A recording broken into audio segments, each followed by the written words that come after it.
kjo s'është A isha i sakt?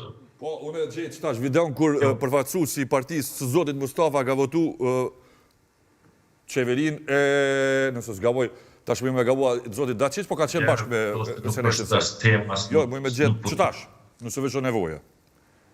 Kjo është logjikën e asaj që duhet jeni në protest. Në fakt, i njëjti deputet o sonte Misafer, nëse s'gaboj pas të emisionin të vënje. Ish deputeti, i cile ka votu qeverin, tash mundë me gabu kush e përzgjedhë, nëse Dacic ose Vučić. E sjarë vetëm dy fjallë, është pak e çuditshme.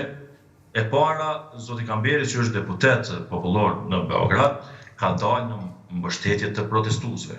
Pra, ka mbështet në një seri shkrimesh pse duhet të protestosh dhe pse duhet të jem pjesë e zhvillimeve, pse duhet të ndryshoj Serbia. Pra, e dyta, ajo edhe që e tha zotriu aty, që një pjesë e madhe frigohen me pas edhe mbështetjen e shqiptarëve, sepse identifikohen shqiptarët që janë të instrumentalizuar nga Prishtina. Në nivelin e drejtat njeriut nuk instrumentalizohet. Në qoftë se konverton, në nivelin e drejtat njeriut, në nivelin e demokratizimit shoqërisë. Gjithsesi nuk ka kërkesa politike. Ka drejtat njeriut. Po lutem, veç dëgjoj me vëmendje me qetësi. E qartë, e qartë. Daljen e protestës. Në asnjë mënyrë nuk mund të nënkuptohet se kjo përkrahje është nga shqiptarët si këmbë, por nga qytetarët e luginës së Preshevës për demokratizimin si pasojë shumë procese të cilat ndodhin edhe tek ta.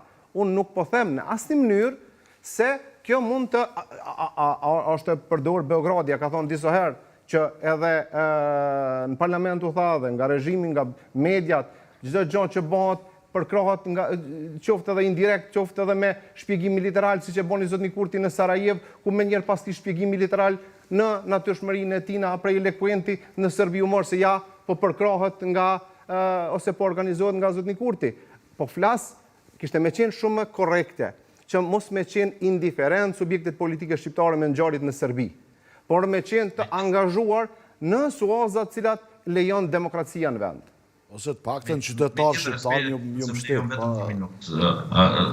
Për shkak se nuk e kam mundësinë edhe atje për të adresuar drejt.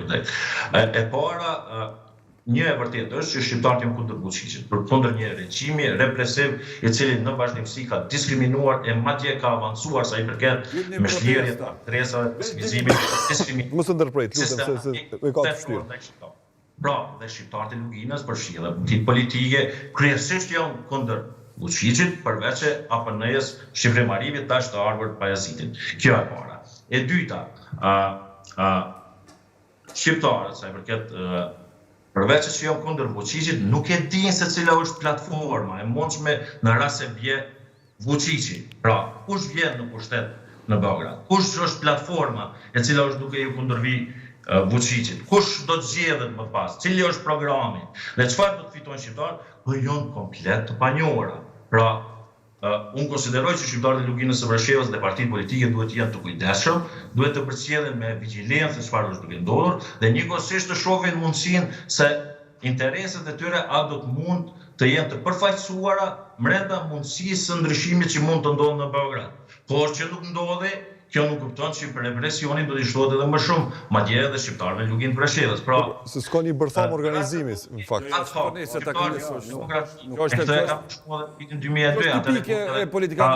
Nëse mos të merrem shumë me se po e thot qëndrimin, po e diskutojmë, po mirë, zoti Mustafi, përfundoj lutem.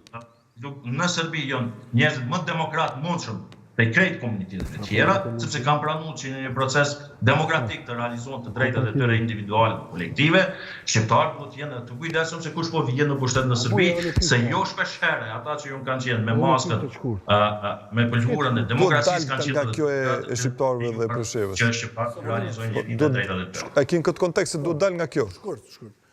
Zoti Mustafi, ju keni qenë kryetari i Këshillit Nacional Shqiptar atje, apo si është quajtur ajo?